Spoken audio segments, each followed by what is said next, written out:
میں ایک ریسٹورینٹ میں ویٹر کا کام کرتی تھی۔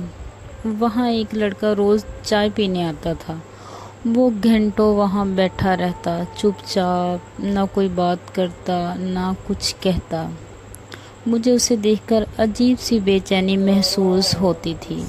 میرا دل چاہتا تھا کہ میں اس سے بات کروں، لیکن ہوٹل کے انتظامیہ کی طرف سے کسی بھی کسٹمر سے ذاتی بات چیت کرنے کی اجازت نہیں تھی۔ مجھے ہر روز اس کے آنے کا انتظار رہتا۔ کبھی وہ آنے پر لیٹ ہو جاتا تو میں بے چین ہو جاتی کہ وہ ابھی تک کیوں نہیں آیا۔ ایک دن وہ ریسٹورینٹ میں نہیں آیا تو اگلے دن میں نے اس سے پوچھ لیا، سر، آپ کل ریسٹورینٹ نہیں آئے تھے، آپ کی طبیعت تو ٹھیک تھی نا؟ وہ مسکرایا۔ اس نے مسکرا کر جواب دیا۔ پہلے تو اس نے میرا نام پوچھا، پھر میرا نام لے کر بولا، جی میں بالکل ٹھیک، بس کل کسی کام سے شہر سے باہر گیا تھا، اسی لیے نہیں آیا۔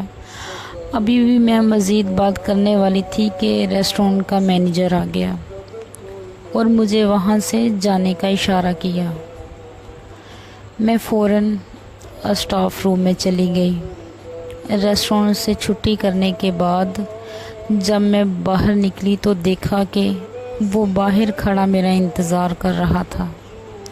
مجھے دیکھتے ہی وہ میرے پاس آیا اور بولا، اگر تمہارا مینیجر غصہ نہ کرے تو میں تمہیں تمہارے گھر تک چھوڑ دوں۔ میں نے ہاں کر دی۔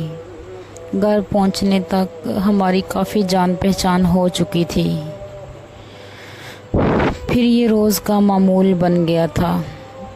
وہ مجھے گھر ڈراپ کرتا۔ ہمارا رشتہ بہت گہرا ہوتا جاتا۔ یہ دوستی تھی یا محبت تھی، جو بھی تھا بہت خوبصورت تھا۔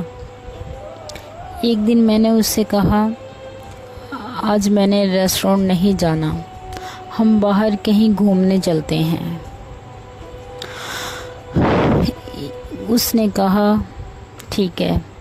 پھر کہا، تم یہاں میرا انتظار کرو، میں تھوڑی دیر میں آتا ہوں۔ میں نے 5 گھنٹے اس کا انتظار کیا مگر وہ نہیں آیا۔ میں نے بار بار کال کی لیکن اس نے کال اٹینڈ نہیں کی۔ میں آخر کار میں بہت زیادہ روتے ہوئے گھر واپس چلی گئی۔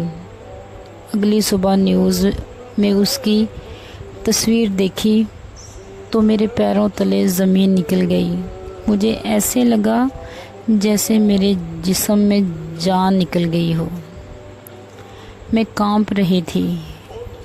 مجھے سمجھ نہیں آ رہا تھا کہ میں کیا کروں۔ نیوز میں بتایا جا رہا تھا کہ کل ایکسیڈنٹ میں اس کی موت ہو چکی تھی۔